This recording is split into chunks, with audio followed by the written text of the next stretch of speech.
होली की बहुत बहुत शुभकामनाएं। आज हमने इतनी सारी कलरफुल बातें करी है ना, रंगों को इतने अच्छे से समझा है। हम अपने डेली वेयर के हिसाब से, ऑफिस के हिसाब से इतनी सारी चीज़ें देख रहे हैं। So the book I am talking about today is surrounded by idiots. It is by Thomas Erikson. देखने में काफ़ी कलरफुल बुक है। Basically what it's doing is it's talking about effective communication. ज़्यादा फोकस इस बुक का work place communication पे है, but of course ये चीज़ हर जगह लागू की जा सकती है अगर करना चाहें। डिस्क्लेमर यहाँ पे यही है कि ये वर्क प्लेस के हिसाब से है। सो पर्सनल रिलेशनशिप्स में ज़रा ध्यान से उतारें अगर आप उतारने की सोचते हैं तो।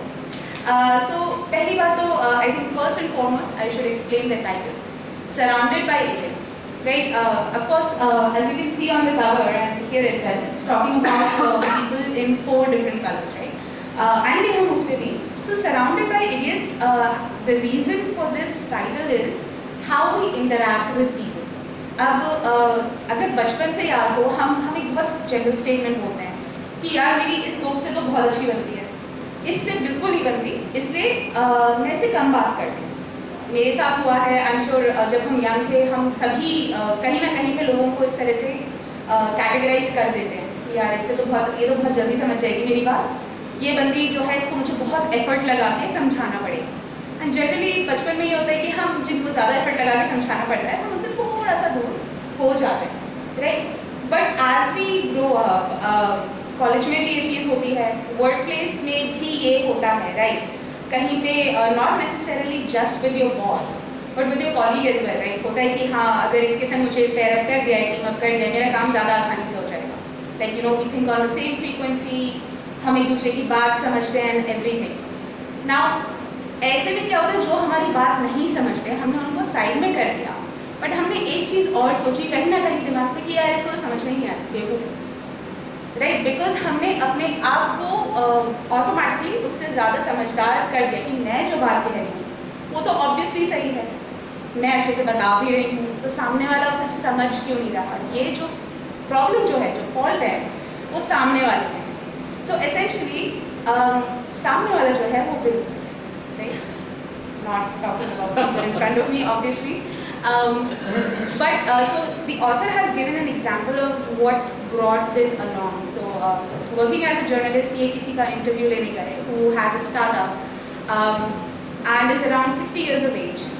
पर जब वो उनसे बात कर रहे थे, that person talked about their company, their own company, कि मेरा ये वाला डिपार्टमेंट के जो लोग हैं ये तो सारे बेवकूफ़ हैं, फिर डिपार्टमेंट बी के लोग हैं इनसे काम अच्छे से नहीं होता, डिपार्टमेंट सी के लोग हैं ये लोग हमेशा लड़ते रहते हैं।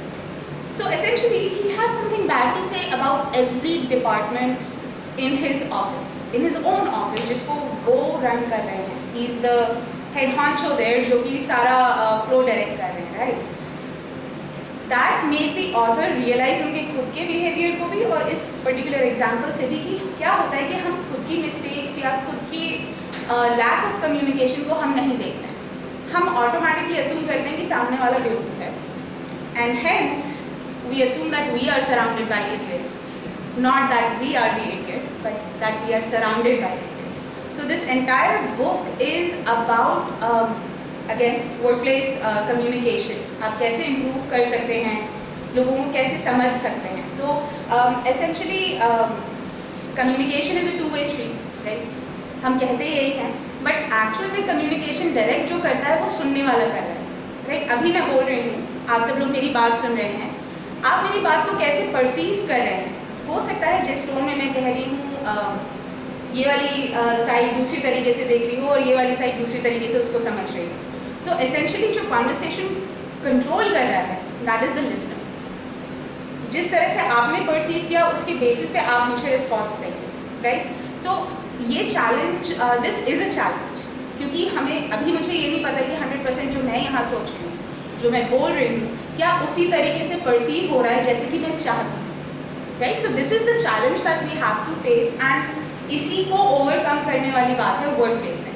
And now why is it important? Work place में तो यू नो व्हाट, अगर इफेक्टिव कम्युनिकेशन नहीं है with your colleagues, with your supervisor, with your juniors, you know हमारी प्रोडक्टिविटी कम हो जाती है, हमारे फ्रस्ट्रेशंस बढ़ जाते हैं. मैं I know frustrations at work place पे पहले भी बात कर चुकी हूँ अलग अलग मुद्दों पे, but this is a factor, right? हम सामने वाले से कैसे कम्युनिकेट कर रहे हैं, उसको कैसे समझ रहे हैं और सामने वाला हमें कैसे ले रहा है, उससे बहुत फ़र्क पड़ता है.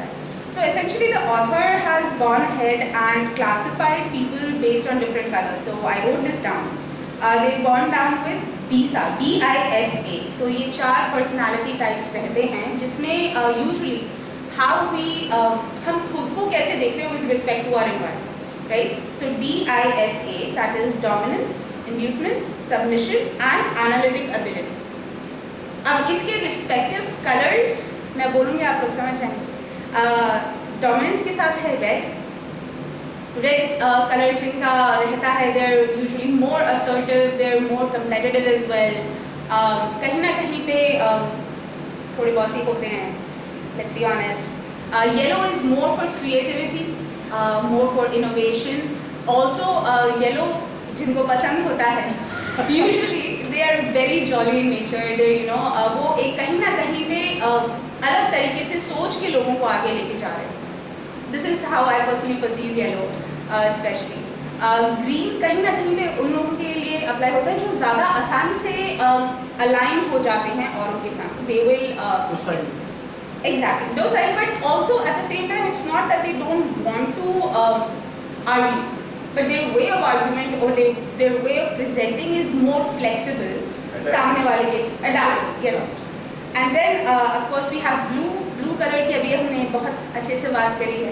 ब्लू में एक और चीज़ है which is that people who have a more analytical ability, वो ज़्यादा चीज़ों की एनालिसिस करते हैं, ज़्यादा माइन्यूट चीज़ें नोटिस करते हैं. Usually they fall in, they have a greater analytical ability and are associated with the colour to.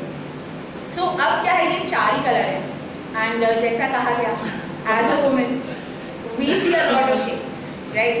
And in actuality देखा जाए तो होली के रंग भी इतने सारे होते हैं, right? Everybody is a mix of all of these colours. This is my perception, this is not necessarily the author. ये मेरा खुद का कंक्लूजन है. We are all a mix of different colours. It's a matter of which colour is dominant, कि आपका ज़्यादा dominant trait क्या है, ये आपको फिगर आउट करना है. But if you are in that place of initiating the conversation, या आपको सामने वाले को बात समझानी है, तो उसके लिए आपको सामने वाले को भी समझना पड़ेगा कि वो किस तरीके से आपकी बात को समझेंगे. And I think that is the key take away from this